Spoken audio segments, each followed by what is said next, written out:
If you're looking into getting into the Elation meta in 4.x at all, these characters, if you do have them, are definitely going to help you out significantly more than anyone else in the beginning of the meta. I'll have one at the very end, so technically 4 characters, but this one only works with a specific character that, again, I will talk at the very end. Before we do get into it, I do want to say why it's going to be these specific characters. It's because their buffs/debuffs are perfectly tailored towards these Elation characters. In Starro, especially with buffers, there's a lot of ways you can buff characters with damage dealt, and damage dealt increases are fantastic overall. But with the formula of Elation, unfortunately, damage percent is completely worthless and doesn't actually impact the Elation damage at all. So any character that has a big buff from damage dealt, all that does become practically worthless. Of course, depending on the character, and this would obviously need some time to go on, a lot of certain buffs can also become worthless because maybe they're purely focused on Elation damage, they have no forms of conversion or different forms of conversion. For an example, the character Sparxie is actually going to be able to have an attack conversion to the Elation damage, while Yao Guang does not.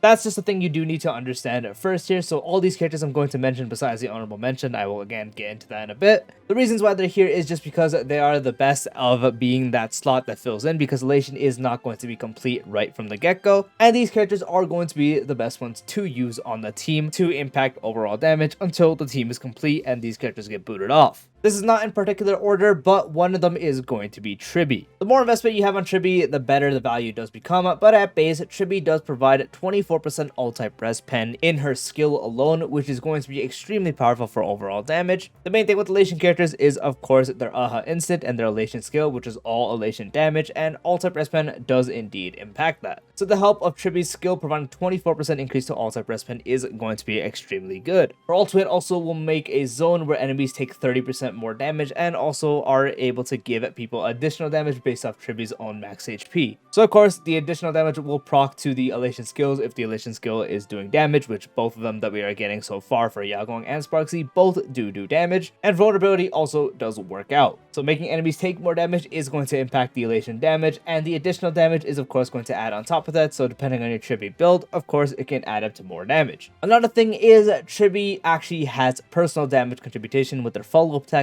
Anytime someone launches a follow-up attack, that gets more and more and stacks up to mainly 3 times to get the full effect from her bonus trace. So the overall damage contribution that Tribi does have herself adds up to a lot at the end of the battle. And if you have some form of AoE buffing/debuffing on the team, which would of course depend on your team combination, her damage can go up that much more. And spoiler alert, Yao Guang also does have a form of buffs for the team and also able to make enemies take a bit more damage, which will actually impact Tribi's damage as well. With early vertical investment either being E1 or S1, both of these actually will impact these Elation characters as well. Since Elation characters do still want to crit with the Elation damage, so the Lycon providing up to a 48% crit damage to the team is going to be extremely good. But especially Tribi's E1, how broken it is, still probably the most broken E1 in the game for the game existing now, and even for Elation characters it's really strong because the true damage is going to be something that is really beneficial to anyone that is dealing solid damage. So if your team is doing good damage, that true damage is going to add up to a lot. So even at E0 S0, Tribi is one of the best characters you can have as another slot in these Elation teams, again until the other Elation characters come out and they are replaced. But Tribi's buffs at E0 S0 are great, even with S1 very beneficial to Elation characters, and E1 especially is extremely good. With a solid invested in Elation team even at the start, the true damage from E1 is going to add up to a good amount of a damage increase. The next character is Cypher. Cypher's skill is able to weaken enemies so they deal less damage to you if they are inflicted with weaken. And the best thing, Cypher will make enemies take 40% more damage by just existing thanks to one of her bonus traces. And as I did mention with Tribi, vulnerability does impact the overall Elation damage, so that actual trace for Cypher is very valuable to these Elation characters as well. On top of that, Cypher herself has personal damage contribution by using skill, by using ultimate when you get the full build-up, which I'll talk about in a second because that's its own thing. But her skill and especially her follow-up attack can add up to solid damage overall as well, especially since Cypher is built very fast, so she gets to attack a lot. Now for the ultimate specifically, this of course also does depend if you are doing solid damage with your team itself. If you are, you're able to build Cypher a lot of tally in the end, and you're able to save that ultimate for a big nuke to practically one-shot or at least do half the HP of a boss bar. Of course, the time you do use it would depend on your run and how you're doing there, but the most common way is to hold it until the very end where you want to rip it and get the kill. And Elation characters together do very solid damage. Cypher can also build up to more damage overall as well, helping you get a really good tally on team, and unleashing her ultimate is going to do a great deal of damage. Early vertical investment on Cypher is great as well, especially with her light cone that provides up to a 24% total defense shred, and that also does impact Elation. So defense ignore buff slash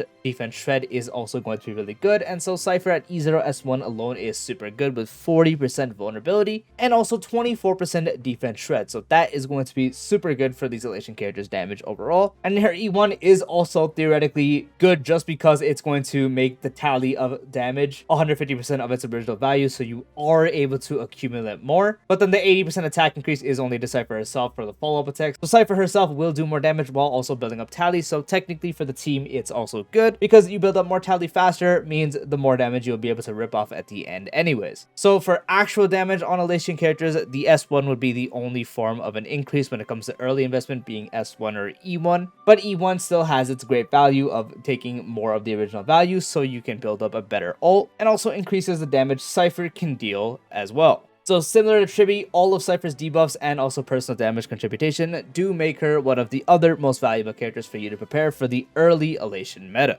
Now the last main character here, this mainly does work with Sparxie, especially with the buff, but the best sustainer overall is going to be her Massive Terrae Daneng. Of course, I don't really got to elaborate on his sustaining potential. Daneng has the best shield potential in the game. His sustaining capabilities are just insanely good. The only one that can really sustain as well as someone like Hyacinth. Unfortunately, on this team, you will not be using a Sunday synergy, but even without Sunday, his value as a sustainer is really good. His shield effect is practically unbreakable, and when paired on a Elation team, which is starting off once again being Yao Guang and Sparxie, Sparxie herself has a trace that is able to convert attack to Elation damage, and Daneng's bondmate buff is able to do exactly that, as when using skill, it increases attack for the target who became bondmate by an amount equal to 15% of Daneng's attack. So you are buffing Sparxie's attack, which is going to allow her to convert even more attack to Elation. However, there is a cap to it, so if you already hit that attack requirement on Sparxie, then it's not going to be as valuable. While these Elation characters do actually do damage off their attack, the Elation stuff isn't scaling off attack unless you're Sparxie who converts it. So the attack buff for, let's say, someone like Yao Guang is completely worthless. But for Sparxie specifically, that attack buff is going to be beneficial, especially if you're really close to hitting the attack threshold, or maybe you build Sparxie with the buff in mind and build a less attack and focus more on crit. That is also very plausible. So for Daneng, it's a lot shorter. Again, his shielding potential is of course really good. The attack buff for Sparxie specifically is also very nice. And since Sparxie can actually have some very good stats in battle, the Soul Dragon damage itself can also get stronger based off the bondmate, so the Soul Dragon can also add up to very nice damage contribution overall, even when Daneng isn't inherently getting buffed too much. He does also hold the shield effect set, which provides the team 15% crit damage, so that's also an extra benefit of a buff. And then for his early investment, his E1 is incredible. That extra skill point is actually really good for a team like Sparxie who wants to consume as many skill points as possible, but also the main effect, which will increase bondmate's alt-type rest pen by 18% for 3 turns. So in this case, mainly Sparxie, that alt-type rest pen is going to be a great increase to all their damage, which of course includes Elation damage. Unfortunately, his light cone has a little bit less value.